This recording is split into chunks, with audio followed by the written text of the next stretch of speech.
Yeah, dude, you are a very fascinating case study to me in a way, because you came from a place of like wanting to do your own podcast a little bit, and almost being afraid to like maybe speak those words out loud, Not a right? little And afraid. like, yeah, like I remember you telling me for the first time, and you were like, I know the feeling too. You care about this thing, but you also are like, I don't know how I do it. I don't know what Yeah. equipment will people listen. So you've been through these very unique, like emotional journeys that happen with creating something. And you know where you are at today, you've launched your own show, you're regularly, you know, recording. You found also a very unique intersection with like what you want to talk about, which is hard to do, and also something I think for you that took a little bit of time maybe to find. So thanks for coming on, and I think you're going to be able to share some stuff that a lot of people will resonate with today. Yeah, well, do you remember when I first started, when I was trying to record the trailer? It took me 40 attempts to record a 2-minute clip. Literally. Seriously, no joke. And so yeah, we've come somewhere else now. It's been quite the journey, and I'm glad to have always been able to share it with you and glean information from you. And I mean, dude, that I know that has to be frustrating where you finally have your equipment, you have gotten through the hard parts of like your show idea, the name, the description, like some of those things that you can get hung up on. And then you sit down, you press record, and recording after recording, you're like, I don't like this, I don't like this, I don't like this. And you do it 48 times. I've done that with video too, and it can make your head spin. So how did you how did you deal with that when, because I'm sure it was a little anticlimactic. It's like, oh, I got everything, and then it's all of a sudden like, this sounds nothing like how I thought it would. I think for me, the initial thing was putting something out that wasn't initially perfect. Do you know what I mean? Like at some point, I had to be like, this is good, get it out. And then Mm-hmm. those reps Yeah. helped me get better, like listening to it and then being able to like move on to do a full show. And then like, you know, those reps are what kind of grew into then being able to look back at the trailer. And I have re-recorded it since then, because the experience of getting those reps under my belt has taught me something about what I want the show to be. You know, I couldn't do it all up front. At some point, I had to kind of just get into the driver's seat and see where I was kind of going to get a bigger picture. Do you know what I mean? Yeah, you have to, like, you have this vision in the beginning of where you obviously want to be, and then there's this gap between like, okay, well, I have to start, something's got to get out there, it's not going to be exactly that, but only through the iterations is where you obviously finally land on something you like. So that, I mean, we're going to deconstruct this a little bit more, but I'm curious, this time around that you recorded and you feel like it's more you, or more just, you know, it feels right compared to maybe that first attempt or the first couple. What are you doing differently that's making it feel that way? I guess probably just being more, I don't know if this is exactly what you're asking, but I'm guessing it's being a little bit more comfortable and being me. I know you had taught me this lesson a long time ago, was you know, I'm reaching somebody specific, and my audience is different than the audience, or than even me, or like why I listen to a podcast, and to be authentically myself. And early on, I kept trying to make my show or my sound or the clips another show, and that kept like, you know, being a block. But once I realized like I gotta be me and find out who I can reach just as me, it allowed me the freedom to be me. I know that sounds silly, but that's literally just being comfortable with that idea of who my audience is. And I can't be fake to get a fake audience. I have to be me and get the real audience that might like what I'm saying. Yeah. Well, and it also goes the other way, where you go, if you're too perfect, and you will curate an audience that enjoys that type of perfection. Yeah. You know, it's almost like a curse. Like if you, that's something I remind myself, because I deal with that too, where you're like, oh, I wish I sounded better, I want to say this in a certain way. But it's like, sometimes you just gotta say it how you would normally say it, not trying to say it like, I don't know, a lecturer or somebody else would. And accepting that, like, if I did do it the other way, the exact purpose or people and the style of how I'm trying to reach people would be Yeah. compromised, you know? So it's almost a blessing in disguise sometimes where you hear yourself how you don't want to Mm-hmm. sound because you're like, I don't know how I want to sound yet, but that's not Yeah. it, you know? And it gives you kind of a Yeah. compass. But I think that's a lesson That's very cool, I man. take everywhere is in, I constantly have to remind myself and tell myself about that authenticity is what people are going to be drawn to, not anything else. And I wouldn't be able to keep it up anyway. Yes, yes, that is a key ingredient to the process, and that's where I think when you first told me about this idea, why I felt on board with it, even though like you were doubting it, I was on board with it because I knew there was authenticity and this alignment between you and comic books and that whole Mm-hmm. world to where like and it was funny because like I've known you for years and I had no idea. I mean, I maybe had an idea that you like comic books, but like I didn't know it was a whole world. I didn't know that you knew about the whole world and like all that stuff, right? So it so much of it because let's talk about motivation to even get going and to work on the behind the scenes part because like it's sometimes months of work before you ever get to see it in Spotify or Apple and hear it and just see it done, you know, like a finished piece.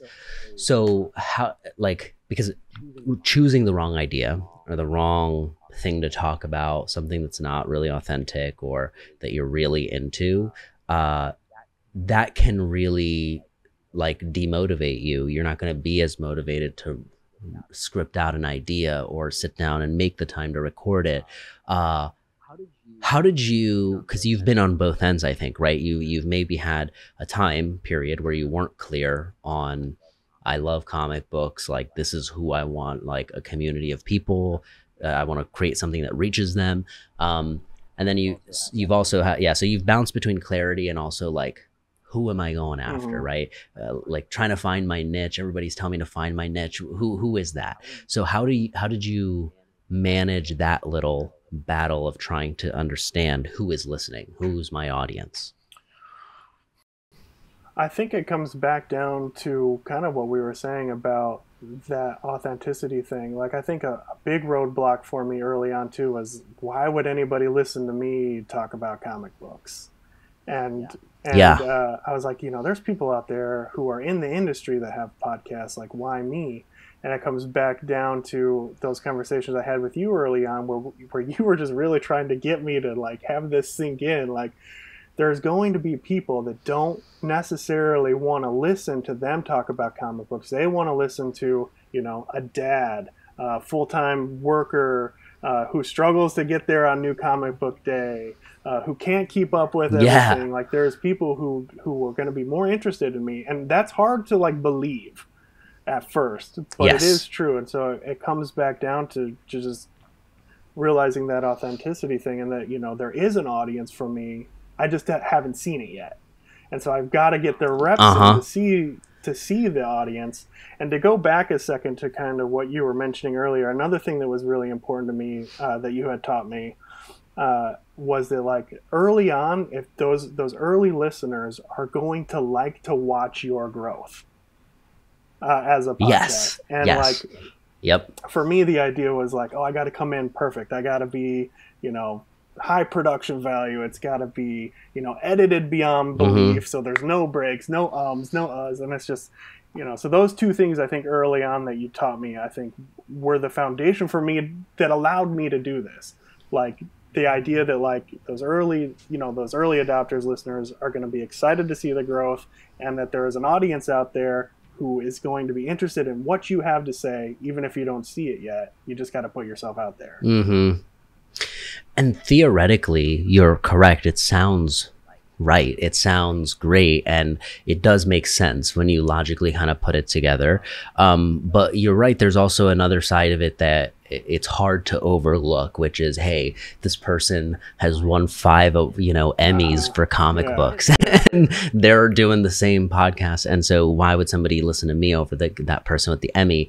And it's kind of, you know, that that that sinking in that happened through maybe some repetition, because I said it to So you many times. probably multiple times. But so maybe it was like the repetition of that. But what do you think made it finally absorb and sink in? Because that is, you're correct, a very hard thing to absorb, especially when you don't feel great, when you haven't found like the audience, like it feels hopeless almost, and you have no reason to be like, oh yeah, there's an audience out there. Like you kind of have to like prep, like hype yourself up for it until that first one happens, that second one happens, and then it gives you a little bit of boost, I think. But how'd you maneuver that landscape? Yeah, I think initially I had to give it a try. Like, what am I going to lose? For if not trying is going to be worse than trying and finding out there isn't an audience. But I tried it and found out there was an audience, and they do like what I'm doing. And the first time somebody on Instagram messaged me and was like that, I had no idea who they were. They were just like, "Hey, I love your show." And I was like, "Wait, what? Yes. What are you talking about? You love my show? Who are you? You're not my mom. You're not my dad. Yeah, you thought it was like you're a not my bot or brother." something. Yeah. Like, what's happening? And so that still carries me. Just that one interaction can still carry me. And I'm just like, okay, so how do I find more? How do I find more of this guy to keep it going? And that was just mind blowing. So it was the initial like, okay, let's give it a whirl, and then boom, it happens, and it happened, pretty quickly. Just that one guy, but Yeah. The power of the one was amazing for me. And how I still think about it every day. I'm like, there's somebody out there who, the episodes are an hour long. He sat down with me for an hour, and then decided to get onto Instagram and be like, "Hey, dude, just wanted you to know, really liked your episode." And I was just like, Yeah. So that was the other thing, is like, so because I wanted to break this interaction down with you, because it's so powerful, and that people really overlook it because it's just one, or just the next, you're ready for the next dopamine hit and the next person to kind of say something to you. But there is something so significant about this milestone when you find someone who is not friends or family, because ultimately, like, and correct me if I'm wrong, Kyle, but you are kind of the person who convinces yourself out of things. So it's like, something might be true, like, oh, I'm great at this, but you will find every reason you can to convince yourself that, like, I'm actually not great at this, and so that one person who doesn't like have any doesn't know your mind games, doesn't have any vested interests, like is family or something like that, when they unknowingly give you some kind words like that, like, "Hey, really enjoyed it. Oh, I came back and listened." You're right. It's the ultimate proof of proof of work for yourself. That's like, oh, okay, if this can happen once, I mean, this can happen again and again and again. That's how audiences build. It's one at a time. So breaking that down was really fascinating for me with you. And so one of the things I wanted you to share was like, what gave you the feeling that he was kind of like a true like listener in a way? Because was it the thank you? Was it the comment, like specific, reference to an episode? Was it the second time he came back and said something? Because you had a chain of conversation, I believe, with this listener. Well, it was just the initial, like, to go back to the early, it was just, I give myself every reason under the sun to convince myself I'm not good at something. But I really have a desire to do something, to be creative, to put it out there. And so I just had to, like, again, just put it out there. And when he came in with the first comment, just even mentioning that he listened, like, that was just the first, I'm like, whoa, because this is not a 15-minute podcast, and that he referenced things in the episode. That kind of came in and did like a total, I don't know if it's like a 180, but it definitely shifted my mind around this. Like now I wasn't able to just listen to myself say I'm not good at something. Now I have an outside voice telling me, "Hey, you did something cool and good here." And so now I have that little voice that gets to tell me to be quiet. Like, no. Yeah. There is, I am doing something at least a little right early on. And so that was just, I think that's why it's so important. And I know you had mentioned to really appreciate every listener, because that the value and time spent at that length is something that's a huge commitment. And then and he's Mm-hmm. come back and he's listened to all of the episodes and commented on them, and it's so now I have that benefit of having that outside voice who's not somebody who just wants the best for me. He doesn't he doesn't Yeah. care. He just likes what I'm doing. Right. So I think Well, that benefit is just that outside the voice who gets to quiet that internal thing that you were mentioning about me, that's just loves to find out a way to get me out of something. we all do, right? We all have that little voice, and sometimes, and with some things, it's louder than others. But you're right, when you have another voice that almost overpowers that, it's kind of like when you're publishing a reel or TikTok, you choose the song and then you choose your voice, and you're Yeah. trying to like find the right balance. You got to kind of get one all the way up so you can hear clearly what you're saying. And so that the other thing that was really significant about this was, and I don't know if you overlooked this or if you noticed this, but he associated you with one of the top podcasts in the space on comic books that he also listened to, or something like that, right? And kind of pointed you back, like, oh, I also love like listening to the Comic Book Lair. And you were like, I don't know, did you notice that, or was that just something I picked up when you told No, me? yeah, I did, and I immediately sent it to my friend. I was just like, he's saying that we're in his top two favorite comic book podcasts. Like, this is nuts. And so, Yeah, I mean, that yeah. was mind blowing too. That felt undeserved. It still does a little bit, but you take it where you can get it, man. You just imagine he's being truthful. There's no reason for him to lie. So, and Yep. there was a compliment a that hundred he percent. said he said in there that meant a lot to me, was that these two are my favorite because they're honest. If you want honest opinions on comic books, like, listen to these guys. And so that was kind of a little thing that he dropped for us, I think. For sure. And I guess for you internally, as you are somebody who's creating this stuff, like we're talking the logistical side of like getting people to listen and things like that. But then there's this whole other side where you are just trying to be good. Mm-hmm. Like you're trying to make sure your review is good, your comic book choices, your topics of conversing, or all the different components that I don't even know that go into your world of making a good episode on Yeah. this. Um, Which, so that probably signaled to you like, hey, I'm on the right yeah, track. but that has had its problems, right? Because I want it to be so good. So Yeah. I have recorded 2 hour long episodes that I have scrapped and had to redo completely. You just told me about the, yeah, you did it recently. Because I come in with all these, like, okay, I got to do this, and I have to remind myself again, like, so that first one was unauthentic. What I wasn't being myself, and that's why it wasn't good. And so, 2 days later, I had to get in there and just remind myself, okay, why am I doing this? Who am I trying to be? And so that still happens. I'm still early on in this, but it's just one of those important lessons, I think, that you constantly have to grow and get better at, that authenticity of reminding yourself of who you are and what you're doing, I think. Does that make sense? It totally makes sense. And it brings up another vein in this conversation that's really important, which is and you referenced it a couple times earlier too, like how you would want the editing to be perfect and no ums, no uhs, and just like a crazy, like NPR production level quality show. And that's hard, right? Because once you set that expectation for yourself, you probably felt the pressure every time to replicate that level of when you didn't need to. It sounds just as great now.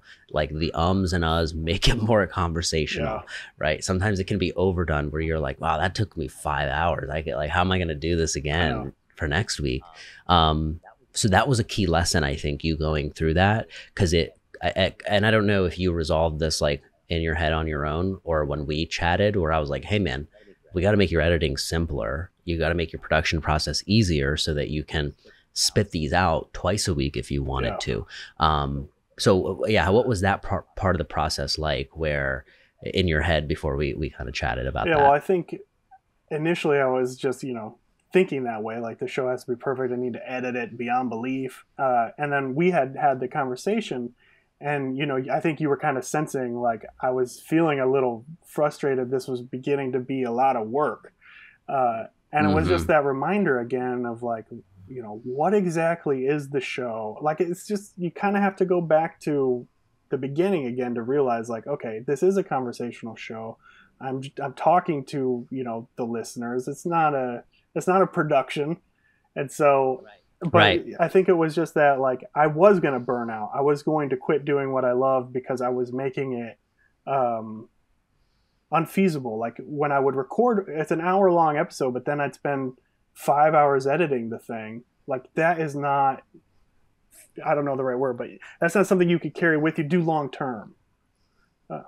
For yeah, For and for me, you, like you were being very like the other thing we didn't even acknowledge was that you're working a job, you have kids, you are kind of like you've got a full days of responsibilities and things you're already juggling. And so one of the difficult parts was probably even like making the time to be able to work on it, yeah, right?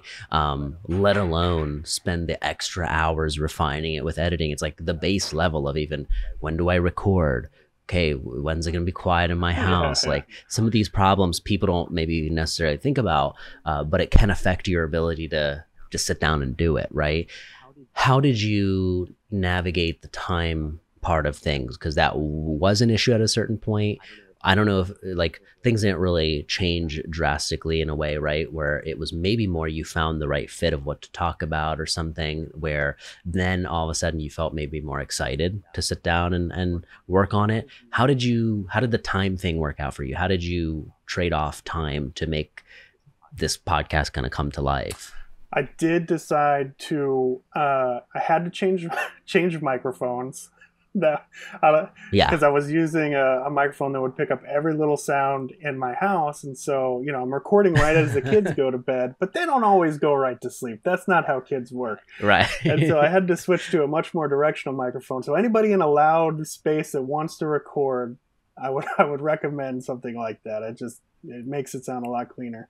But then so I would record when they were going to bed, and I also realized that I had to record earlier in the week to give myself chunks of time to finish an episode. Because what would end up happening is, like I said, I've spent too long editing an episode, and so that Hmm. push and pull, that struggle of really wanting to create, work out that creative muscle in me and put something out there, but also wanting to be a good dad, a good husband, good worker, all that stuff. So when I'd sit there for the whole weekend, spending 5 hours editing this thing, all of a sudden that push and pull came back, and I started to feel mad at the podcast and mad at myself Yeah. because I'm not living up to everything I wanted to do. And so I realized I can Right. push this back. Like there's no rush. I can push it back Yeah. and spend little chunks of time. Um, and like we said, I already kind of minimized the editing process. Realized it doesn't have to sound like I'm creating something I'm not. And yeah, I just Hmm. allowed myself to work in chunks. I don't know if that's exactly what you're asking, but No, that's very good, and I think the tip on just kind of investing in a good microphone, because I gave you the first mic I gave you was kind of like, okay, it was a budget mic based off of at the time, hey, under this much, let's find the most functional thing we can to just get started. Like we didn't want that to be a barrier to entry, so I want to highlight if there is a barrier to entry and it's gear, get the stuff that will allow you to get started. But then once you do, because you did get started with it, recorded some stuff, then you did get like you had even kind of like a soundproof little like foam, right? Did that work? Because I was curious. I was thinking about getting that. I'm like, does it really keep the sound no, in? no. And Okay. the funny thing is so early on, because you were just like, you're like, hey, we just got to get this guy started. Like this is all you need. It's gonna work. It's gonna be fine. Yep. The funny thing is that it did, and honestly, if I still used that lapel mic, it would probably be just fine. What I ended up doing though Hmm. was kind of getting ahead of myself and being like, "Ooh, I need that production thing again." I kind of got bit by Sure. that bug, and I was like, "Okay, I need an awesome condenser mic. I need soundproofing. I need this, that, and the other thing." That ended up sounding worse for me than even using the lapel mic. to be completely honest. Really? Yeah, because those condenser mics pick Wow. up everything. So you'd hear my water machine in the background. You'd hear my kid saying, Yeah. "Sarah, stop yelling," you know? And so it's just funny because I love that. honestly, to this day, that first mic that we bought probably still would be completely fine. Yeah, but honestly, here's something I want to make sure to highlight is that gear does have an impact on your vision of who you are and how you're doing what you're doing and what you're So doing. true. Like it's so true, especially, and I with podcasts, like people do get a little bit, you know, shy when they're like, oh wow, these mics are so expensive and all this stuff, and it's true, they are. But when you compare it to something like if you wanted to start a video channel or a YouTube or something, like the camera you'd have to buy, like the like lighting, all these other things that easily will put you over, you know, 500 or $1,000, Yeah. right? Versus a good mic, if you can even, it's worth saving up for. If you know, have some, like, because you now have the Shure Yeah. MV7. And there is something about Okay. sitting in front of it that makes you feel like you're doing something. Yes, there is. And I know it could be a placebo, it could be totally mental, but who But that means cares? If it something. gets you in that Yeah. zone, it does. It means it 100% means something because even if you, like, yeah, just because it's a placebo doesn't mean that it's not working. And if for you mentally it is Yeah. working, like the feel of like I'm podcasting, I'm going to make something that's worth listening to, all the little things that it can reinforce. It's well worth doing it. So there's sometimes where gear can be an excuse, right? Mm-hmm. Where it's like preventing you from getting started. And then there's times where it's legitimately a like logistical barrier. Sometimes computers are big for people. They don't like, computers are really jam packed with stuff. It's so old. You can't edit on it. You can't even upload stuff to it. And so you're like, oh, I need a new computer before I can Yes. get into this, right? Oh. I think that was an issue with you Yeah, because too. remember, And we we figured started out, recording on my iPhone. I didn't even have a yes, computer, so yes. we had to get a lapel mic that plugged into my iPhone, and that's how my podcast got started. And still, if you go back Mm-hmm. and I'm not joking, if you go back and listen to those, they sound great. Like Yeah, if that's they what you do. have to They sounded amazing. get started because you can make it sound fine. 100%. And it was like $40 I or something know. like that. You just plug and play and you're good. I'm 100% with you on that. I'm glad we got to talk over the gear a little bit, the pressure around starting, how to make time amongst juggling a bunch of other responsibilities. What for you now is kind of the goal? Because here's what was funny. We were discussing how like you went from, you know, not kind of wanting to be heard a little bit, but like not having any sense of like, you were like, I don't have anything to say, nobody will like what I say, like all these things. And now we've got to this point where it's like, okay, how do we find more people who like what I Yeah. say? And because we found that Yeah. person. So that shift has happened. How has that impacted your goals? And I guess what you are, because you also have went through the stages of, there's the gear stage, there's the download stage where you're obsessed over the Oh my downloads, you're obsessed gosh. over the metrics, Too right? So much. tell me about that and how that's evolved and how you view your success or goals now. Well, yeah, first off, it is such a fascinating thing to go from I don't know why anybody would want to listen to me talk about comic books to okay, how do I get more people to listen to me talk about comic books now? It's a fascinating it's a fascinating mind shift. And just thinking about what you were saying about microphones and gear and excuse, I was just going to mention like human beings are fascinating, man. Like it's so crazy how quick these Yeah. things can get in there and change things, and you know, just the excuses we give ourselves. It's just fascinating. So, I mean, what has it been?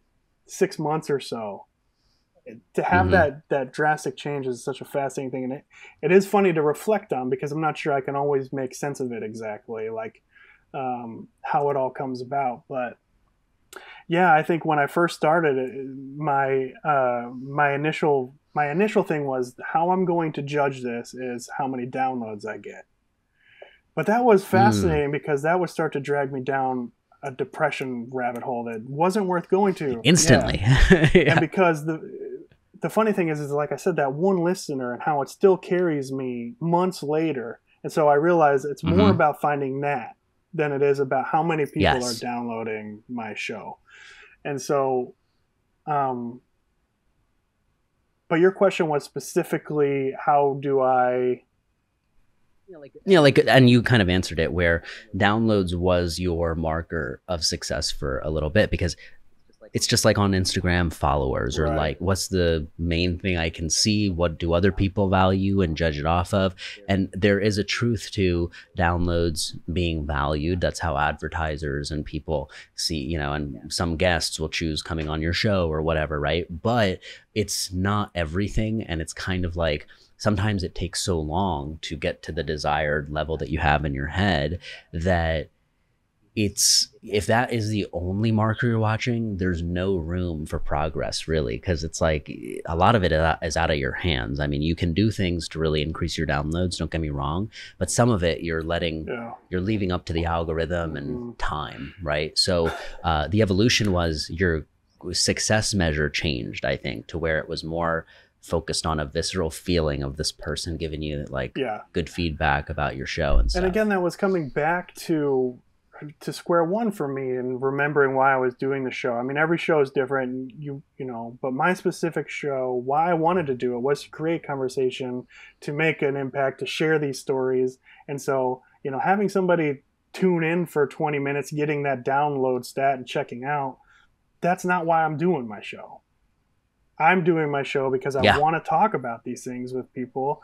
And so then, you kind of helped me realize that was like, see what the one listener did for me. Now we just got to find a couple more like that. And that became the measure of my success, because that's what gives me, I don't know if it's the right way to put it, but even if I saw, the funny thing is, if I saw that one of my episodes had, this is high for me, so don't judge me, but if I saw I had 100 downloads, that wouldn't give me the same dopamine hit that having that one guy say, hey, I really like what you're doing. Or, hey, hey, what'd you think of this? Like that's what carries me. I don't know if that really makes sense, but that measure of success, it's not only the measure of success, it's what makes me the most happy in doing it. So that carries me further.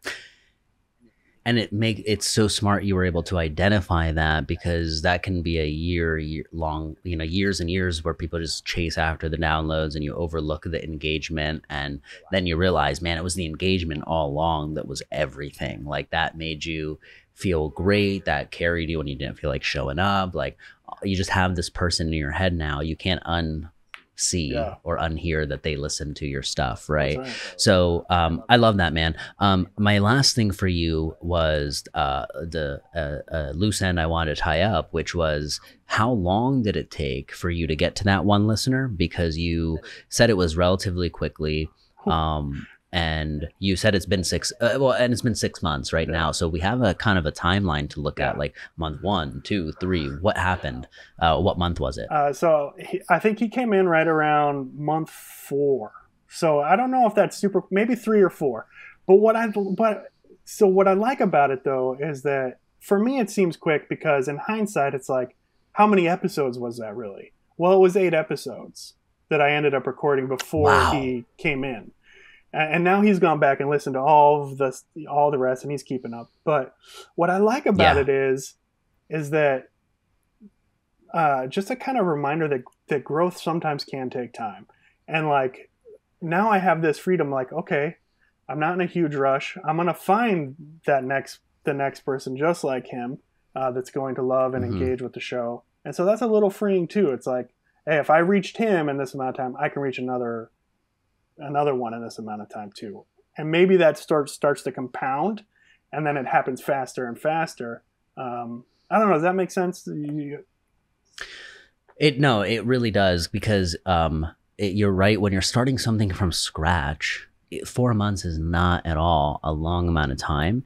And also, I think we think about like better than just the amount of time. Sometimes it's good to look at the episode number. The episode numbers become a big marker of time, where you're like, oh, what was I doing in episode 15? You have something to reference back to, a time period, and how you felt. So 8 episodes, you know, each of those episodes, when I was getting my reps in, I was working through it, I was nervous, and you know, it got better and better, but you're still like, wow, it wasn't like this guy had 100 things to go off of and you could pin it on that, like, oh, it's because I have 100 episodes. It's like, it's nice that it happened with just 8, so you could see the power of, like, if it's good, it's good, right? It's like people enjoy it. It doesn't matter if it's, yeah, there's 100 of them or there's just a couple. It was enough to create the catalog closer effect that I like to call, which is like somebody going through a catalog and being like, I'm in, I'm on board, this is my guy, let's do this. And they're convinced, whatever it was, if it was clips, if it was a full episode,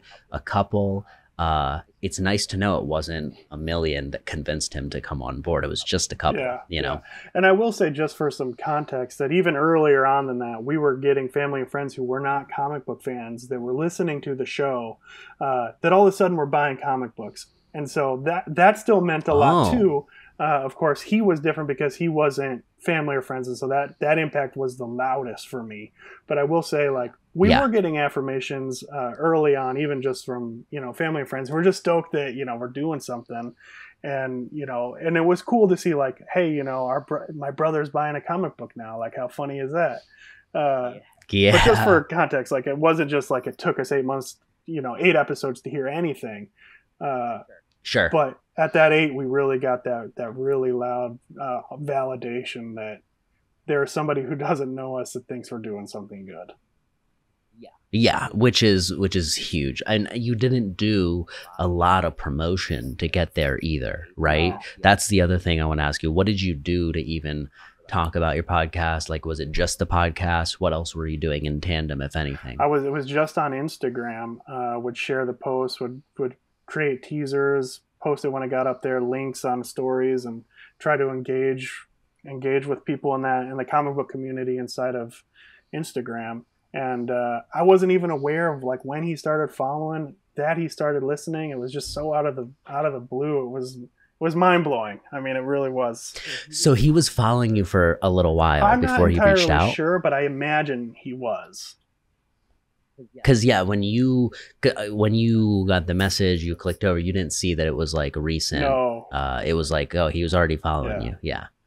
Dude, that's the best, man. When you're just like, you overlooked it, you're like, it could just be another account, and then that person ends up being the highest quality, cream of the crop listener out of your entire following. So it goes to show you how they're already there. They're just hidden in different places. Right. You know what I mean? So it's just about finding them. And some may be listening too, just like he is, but maybe, you know, aren't mentioning it. So you just got to hope that eventually they'll let you know, like, hey, I've been listening to your show for, you know, X, Y, or Z, and I've been loving it too. So, you know, you just keep your head high and keep plugging until you hear some validation. And you got to think about how you listen and behave too, because there's plenty of shows where you love them, but you don't reach out and maybe say it, but you are true fans. You are like, you will do whatever for them if you know, they were in a pickle. You know, that's how supportive you feel of what they're doing, but maybe you haven't ever reached out. So there is a lot of that's there. Like, people will come out of the blue, and that's why it's so surprising maybe sometimes, right? Is because it shocks you a little more, because you're so used to it being a one-way conversation that you just put out and move on, that eventually when someone does reach out, it's like, it's quality. It means something. It's not just like a reaction to a story or something. It's like, there's more to it. There's more behind how that person came on board, what they thought of the first episode. And I don't know about you, man, but like, when you listen to podcasts, how, like, most of the time when I listen to any show, I always leave with going, wow, there's more to that person, there's more to that thing, there's more to this than I thought there was. And it is usually even about the person, like how many times a new host you listen to on some show and you're like, this guy's kind of annoying. And then all of a sudden the next episode, third episode, you're like, I love this guy. And there's something about it, right? Where podcasting humanized this person enough for you to be like, oh, okay, yeah, like uh, like that shift is fascinating to follow and watch, where it's like, okay, not a listener, not a fan, casual, to, oh, okay, I really like what this person's doing, and now I'm a habitual listener. So And it just takes, thanks for breaking all this down yeah, with and me, it just man. takes one thing. Like I just like that again. It's humans are so fascinating. Like it just takes one little thing for someone to. For me, I'll speak personally. Like all of a sudden, I'm just like, oh my gosh, I'm all in. I'm ride or die with this guy now, or this podcast. It's just fascinating. Yeah. Right. So looking at your own behavior sometimes is one of the best indicators when you are questioning it all and you're like expecting all these results. It's like, well, talk yourself down and remember that, hey, you still love content and follow people and you don't always comment or like or share or whatever. And eventually there are enough people that add up to where one out of whatever ends up actually reaching out, and that usually it's kind of like an investment paying off. Yeah. It makes up for 10 people reaching out to you. That's how high it makes you feel, right? You're like, man, this feels like 100 people are listening to my show. So it's great, man. I love that you are in it, you're enjoying it, you're having fun. Anything else you want to leave listeners with before we hop off today? Well, I will say just really quickly that just specifically to what you just said, I think that there's something to podcasts, even outside of that follower, outside of the numbers. Like it's doing something good for me anyway, like and fun for me, and it's an outlet for me, and I get to personally grow and develop in a way that I haven't before, like to stretch these muscles to, even if my download numbers are small, I'm still acting in a way that, hey, this one potentially might not be, like maybe a bunch of people could listen to it. And so it's been a really good personal development for me just in the last, I mean, you've seen it, just in the last Oh couple yeah. months. Like it's just, I think that that shouldn't go overlooked, is that the value that it brings in doing something for yourself and pushing yourself to be creative, to talk for 30 minutes to an hour, 15 minutes. I think it, really helps personal development in a way that for me, I don't discount at all. Not at all. And I think that you're right. Those intangibles are sometimes some of the most valuable things, because that will stay with you. Your ability to listen to people, your conversational skills improve in weird ways, your So verbal tics much. go I have away. noticed the way that I talk to people has improved. That's what's crazy. And Really? sometimes I start to think, wait, am I doing podcast Kyle, or is this just Kyle now? Have I just gotten better at talking? Yeah, yeah, yeah. Well, what made you notice that? What happened? Was it a specific Like, conversation? yeah, I was talking to my boss and I realized that I was enunciating a little better. And I'm like, wait, is this podcast Kyle? Or like, have I just like gone through some development here? And so it's just been fascinating. And then my sentence structure seemed a little more clear. Like I think about them a little bit more. It's been kind of cool Yeah. to witness, man. I'm not going to lie. Like I really think that there's something about doing this that has been a really cool tool for me to grow. I agree, man. And I think it's really important to grab onto as many of those characteristics and intangibles that come with it, because with podcasts, when you start them, you automatically look to what everybody else is valuing, how everybody else is doing it, and you can fall into what we said with the downloads, the pressure to have this perfect episode and all this stuff. And like, aside from even just making money from it or finding somebody who likes your stuff and connecting with them, like I've always believed this idea of there is value in certain things for some people to like create something without this need for it to be consumed. So create it for the sake of creating it, put it out into the ether, and let it be what it is. Some of it might not get consumed, some of it will. But if you have that attitude, it's a very different level of freedom than somebody who's like, I need 2 million views because my whole career rides on these sponsorships Yeah. and all those things. So the actual, like you said, the character development, the brain change that happens from just maybe exploring an idea, working on, I don't know, these little pieces, and because it's a project, right? You're putting together a That's right. project, your brain is working in new ways, and then it's evolving. You're like, okay, this is good, I want to change this. And so there's something to that creatively that as adults is hard to Yeah. get, right? So it's kind of a playground that you've built for yourself that allows you to flex those muscles every week in a way. Yeah, it's hard to be doing this without maintaining a growth mindset, and I think that has just been a big change for me. And like, 4-5 months ago, I'm not sitting here talking with you. I'd be way too nervous. I know. That's what I said too when I was like, hey man, we don't have to do video either, like if you don't want, because you do audio only, which is more admirable to me in some ways, because like that listener you found and how like you didn't have video to rely on to help convince them of your personality and body language. Like this was purely through audio, right? Yeah. And so yeah, so anyways, you saying that like, yeah man, I'm down, whatever, I was like, okay, cool. Like you are way more comfortable hopping on. And I did right at the beginning of this, I did this to scare you and you didn't seem phased, but like I pretended like we were live. I was like, no. I was like, hey, welcome in, we're live. And I did that only to highlight how jarring it can be, because like I have had that happen to me once and I was like, that's not a good idea. I mean, I guess I like if that's your style and you like that, but like it's nice to have some time space beforehand to dive in. But yeah, man, kudos to you on all the evolution that's gone on. Well, thank you, and thank you for all your help and guidance along the way. Wouldn't be here if it wasn't for you repeating to yourself, probably to the point of going crazy. Those certain points that. Finally, when I came to you and I was like, hey, you know what makes sense? And you're like, yeah, I've been telling you this for what now?